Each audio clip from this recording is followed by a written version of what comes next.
मेरे YouTube channel astrologer JD Kaushik में आप सभी का हार्दिक स्वागत है। आज मैं आप सबके लिए एक बहुत ही अच्छी और सटीक जानकारी लेके आया हूँ। इससे पहले मैं आपको जानकारी दूँ, मैं आपसे रिक्वेस्ट करना चाहूँगा कि आप मेरे YouTube चैनल को सब्सक्राइब कर लीजिए और बेल आइकन प्रेस कर लीजिए, ताकि आपको समय समय पे ऐसी जानकारी मैं YouTube चैनल के माध्यम से देता रहूँगा जो कि आपको समय पे मिलती रहे। आइए बात करते हैं संवत 2083 के अंदर वर्ष आदि के विश्वमान कैसे रहेंगे, अर्थात कितनी वर्षा होगी, कितना घास होगा, कितना अन्न होगा, कितना जल होगा इत्यादि। इस विषय पे अपने चर्चा करते हैं। तो आइए मैं आपको बता देना चाहता हूँ कि एक तो आप लोगों की जानकारी के लिए ये बता दूँ मैं कि जो कुल विश्व होते हैं वो 20 होते हैं।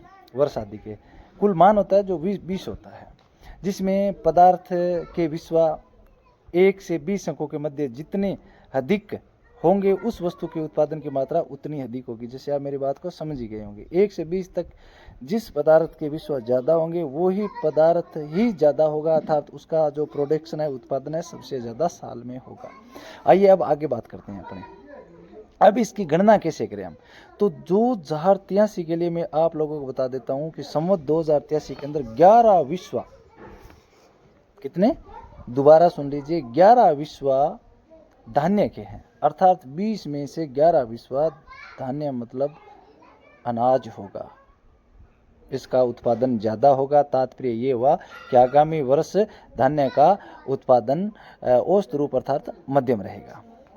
अब इसमें से मैं आपको बता देना चाहूँ कि वर्षा 17, धान्य 11, तृण 5 मतलब घास हो गया, और शीत का मतलब हो गया ठंड 13, और तेज होगी 17, वायु 13, वृद्धि 15, क्षय 15, विग्रह 11, क्षुद्धा 6, तृषा 3, निंद्रा 9, आलस्य 9, उद्यम 7, शांति 9, क्रोध 7, दम 13, लोभ 3, मैथुन 15, रस 9, फल 13 और फल निष्पत्ति 11, उत्साह 3, उग्रता 11, पाप 13, पुण्य 3, व्याधि 3 और व्याधि नाश 1, आचार 1, अनाचार 7 और मृत्यु 5, जन्म 15, देशोपद्रव 5, देशा स्वास्थ्य 11, चोर भय 1, चोर नाश 11, अग्नि 9,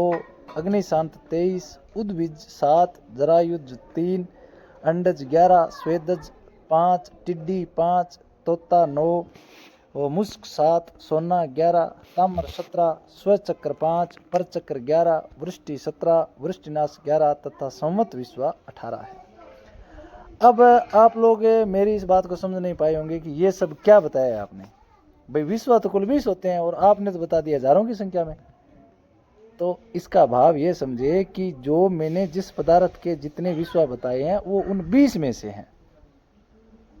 जैसे कि उदाहरण ले लीजिए, शांति के 9 ही विश्व है, अर्थात देश के अंदर 2083 के अंदर शांति है। अपने ऐसे मान के चलो कि जो 20% है, 20% में से 9% ही शांति रहेगी, 21% अशांति का वातावरण बना रहेगा। इस प्रकार से आप प्रत्येक पदार्थ का भी परसेंटेज निकाल सकते हैं 20 विश्व में से। अब आइए बात करते हैं मुख्य टॉपिक पे कि बरसात कितनी होगी इस बार, अन्न कितना होगा, जल कितना होगा, इस पे बात करते हैं। तो मैं आपको बता दूं कि जल स्तंभ की अगर बात करें, जो वर्ष 2026 विक्रम संवत 2083 की बात करते हैं, तो चैत्र शुक्ल प्रतिपदा से रेवती नक्षत्र का संपर्क 0.36% है। अब की बात तो जल स्तंभ लगभग नगण्य है। भाई मान के चलो अपने 0.36% ही जल का जो स्तंभ है वो परसेंट में रहने वाला है, तो आप अंदाजा लगा लीजिए कि भाई न के बराबरी है। अच्छा, अनेक प्रांतों क्षेत्रों में वर्षा विशेष रूप से कम रहेगी, कहीं खंड वर्षा होगी तथा कहीं उपयोगी अनुकूल वर्षा की अंतत कमी महसूस होगी। मध्य पूर्वी क्षेत्रों जैसे बिहार, उड़ीसा, असम, पश्चिम बंगाल, उत्तर प्रदेश आदि में प्रतिकूलों बेमौसमी वर्षा होगी, और अनियमित वर्षा के कारण जन जन में धन हानि, और कहीं पर बाढ़ तो कहीं पर वर्षा की कमी, तो कहीं पर अकालजन्य दुर्भिक्ष परिस्थितियां बनने की प्रबल संभावनाएं हैं। सरकार को भी देश के अनेक भूभागों में अकालग्रस्त घोषित करना पड़ेगा, ऐसी स्थिति भी बन सकती है। अब अपने बात करते हैं तृण स्तंभ की। तृण का मतलब होता है घास। घास की अगर बात करें तो 12.45% है। जितनी बरसात होगी उस बरसात के हिसाब से 20 में से मतलब अपने मान के चलो कि जो 12% है वो घास फूस के लिए निकलेगा। तो इस प्रकार से आप घास का अंदाज़ा लगा सकते हैं। तो ये रही थी बात। अब 20 मतलब 12% के अंदर तृण स्तंभ मैंने बताया 12.45%। इसके फलस्वरूप जैसे बांस है, घास है, पुष्प है, फूल है, भूसे से निकलने वाले मुख्य अनाज है, वनस्पति है, जड़ी बूटियाँ तथा अन्य वनस्पतियों के उत्पादन एवं उपलब्धता में विचारणीय कमी रहेगी। अब अपने बात करते हैं 3 नंबर पे वायु स्तंभ की, कि 20 में से वायु कितने प्रतिशत रहेगी। तो वायु प्रतिशत 53.43%।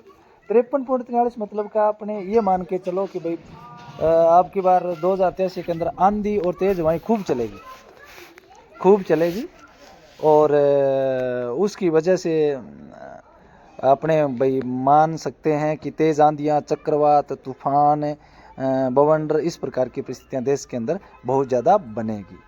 अब अपने जो सबसे मेन और अंतिम टॉपिक है 4 नंबर पे कि अन्न कितना होगा वर्ष 2083 के अंदर। तो मैं आप लोगों को बता देना चाहता हूँ कि आषाढ़ शुक्ल प्रतिपदा, अब जो आषाढ़ आएगा, आषाढ़ शुक्ल प्रतिपदा को पुनर्वसु नक्षत्र का संपर्क होगा 43.29%।